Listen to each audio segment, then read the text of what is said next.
Hello, I am Jenny Tichy, also known as the Lunchbox Doctor. I am here today with the Pampered Chef, and I'm going to be showing you how to make some great Christmas recipes. They're really simple, they taste amazing, but they're all healthy and nutritious. And don't forget, every buying guest at parties in November and December will get a free copy of the fabulous Cookware Cookbook. And those purchasing more than £45 worth in November will also have a choice of any number of snowmen themed glass plates and platters. They're really pretty and they're ideal for the whole family. When you host a party in December, you have the opportunity to earn this caddy of appetizer plates, 2 small square bowls, a set of 4 glasses, this is frosted polka dot stemware, and then a bamboo cracker tray with 4 bamboo dip bowls. So now we're going to make some figgy puddings. We really are just going to use some very simple ingredients, and we're thinking about the health benefits as we do this. So first of all, we're just going to take some partially rehydrated figs. We're using the partially rehydrated ones rather than the ones you see with the crystallized sugar on the outside, simply because they'll just be sweeter and they'll be a little bit easier to work with and give us that gooey stickiness that we really like. Just going to use the professional kitchen shears to chop those in. You can see with the dried figs they are very sticky and very gooey. That's because there's lots of lovely sugar in there, but that's a natural form of sugar. One of the reasons that we're using dried figs is they're a powerhouse of nutrients. They are particularly rich in calcium, iron and zinc. We often think that we can only get calcium from dairy sources, but actually we can get calcium from other foods like dried fruit and dark green leafy vegetables. And zinc is associated with our immune system. How many of us stop at Christmas, relax, calm down, and actually find that we get a cold, cough, flu, something like that? So we've got our figs, that's lots of lovely sticky, gooey flavour. We're going to add some crystallised ginger. And then we're going to add in a pinch of allspice and a pinch of cinnamon. And again, cinnamon has its benefits too.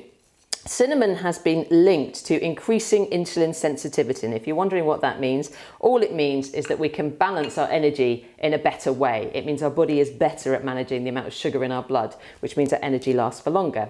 And the funny thing about cinnamon is it naturally makes you want to have a sweeter taste in your mouth, even though there isn't more sugar. So cinnamon can make things taste sweeter, which is a really strange phenomenon.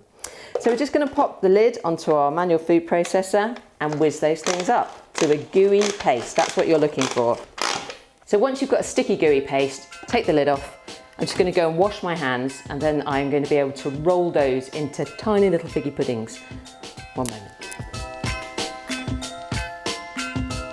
So I'm going to take the blade out and try and scrape off that gooey mixture.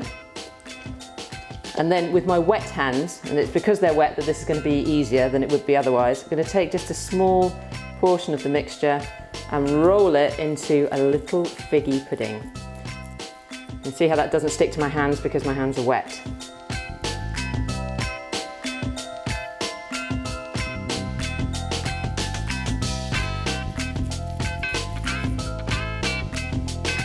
So I'm just going to pop these into the fridge so that they can go hard before I create a nice little white topping on the figgy pudding, as you'd expect. So we're going to create that lovely white topping for our figgy puddings now. It's like a little bit of a snowy topping, and we're going to do that with coconut oil and desiccated coconut. Now melt the coconut oil in the 20cm saute pan, which is just ideal for the 30 grams of coconut oil that we need.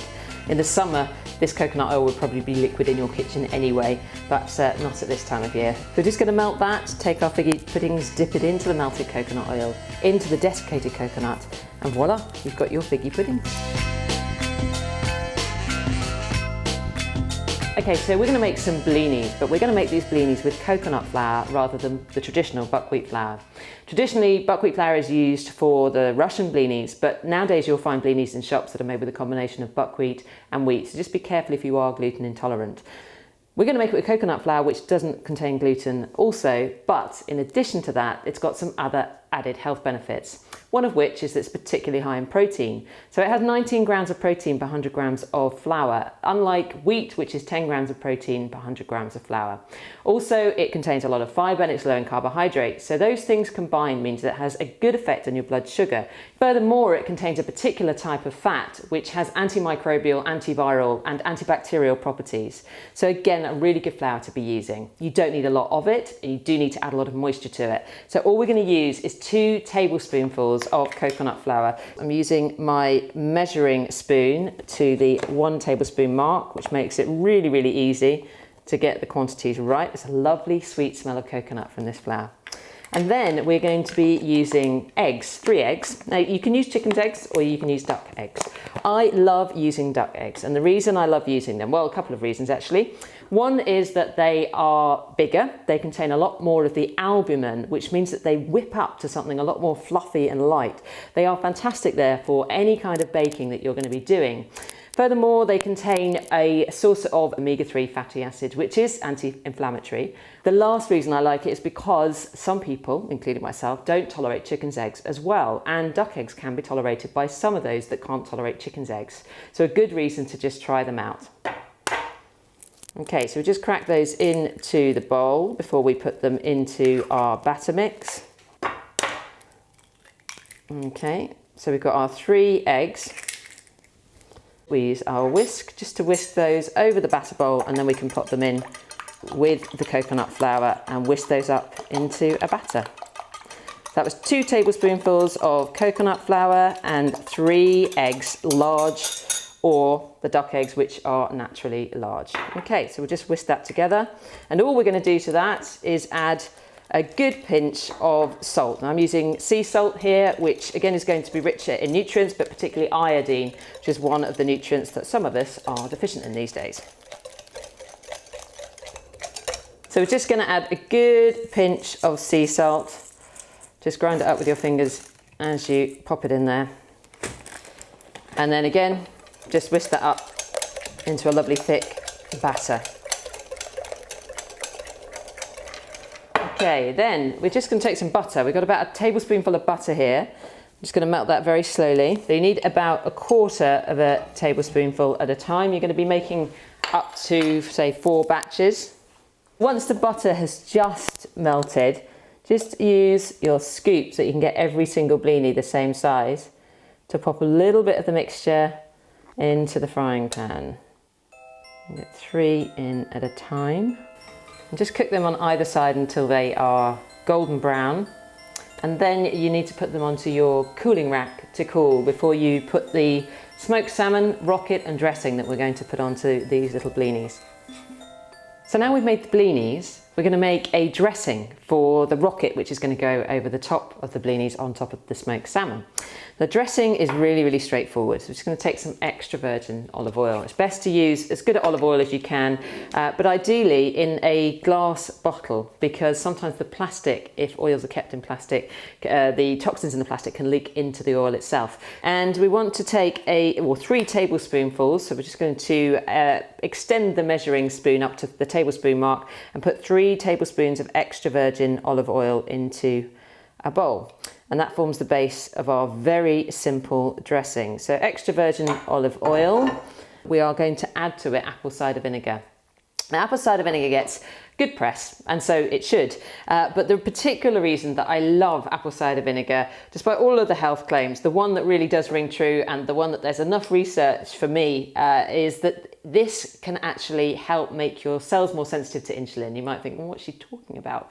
What we mean by that is that when your blood sugar increases, your cells need to reduce that level of sugar in your blood in order that you stay healthy. And this particular vinegar has been shown to increase the sensitivity of your cells to insulin, which means that your blood sugar is kept nice and even. We are going to add just 1 tablespoonful of apple cider vinegar to the 3 tablespoonfuls of olive oil. Now, ideally with your apple cider vinegar, you would choose organic. The reason I say that is that apples are one of the fruits that is most affected by the use of herbicides and pesticides.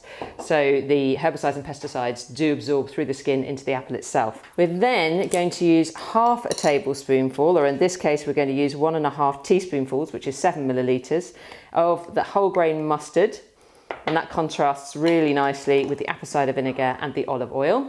And finally, we're going to use 1/2 tablespoonful of the honey. So this is just runny honey, just to give it some nice sweetness and again to bring out the flavour of the apples and the apple cider vinegar.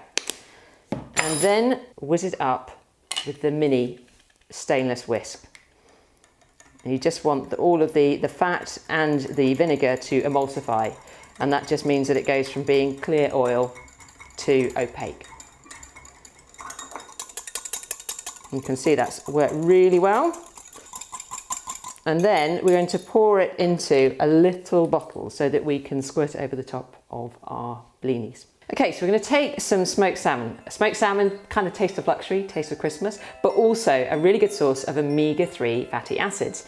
And we're literally just going to chop little bits of the smoked salmon to top the blinis.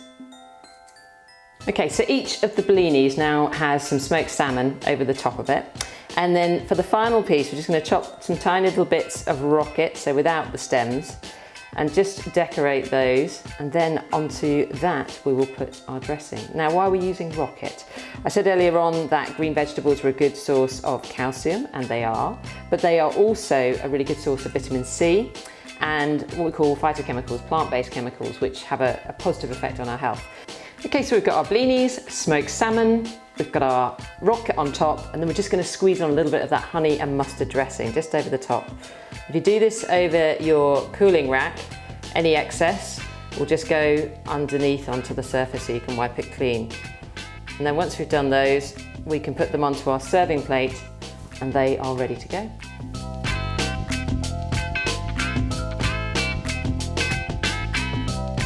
We're going to make some oat and spelt cheesy star biscuits, nice and seasonal.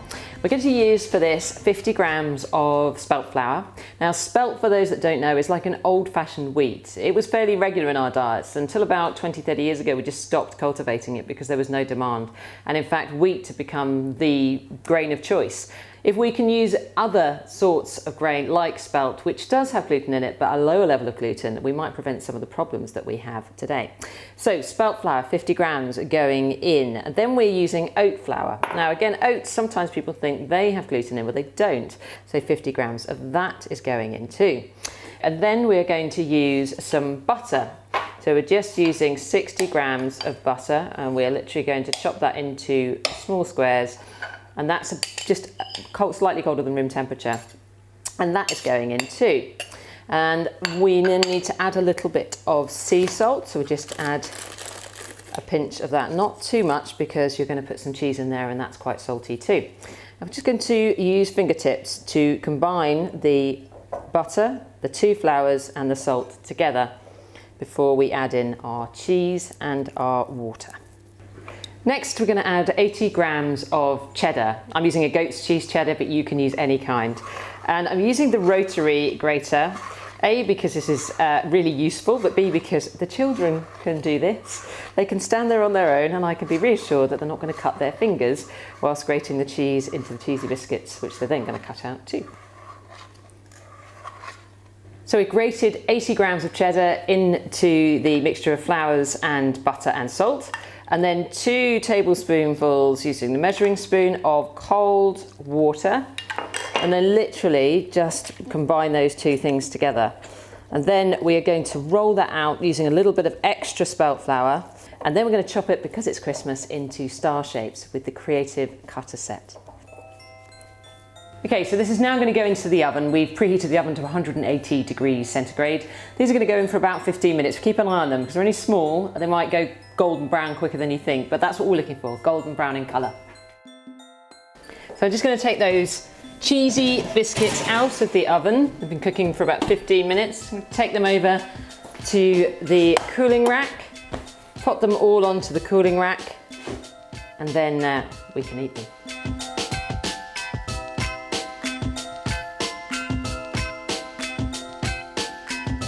So I hope you enjoyed those recipes, and all that's left for me to do is to wish you a happy and healthy Christmas.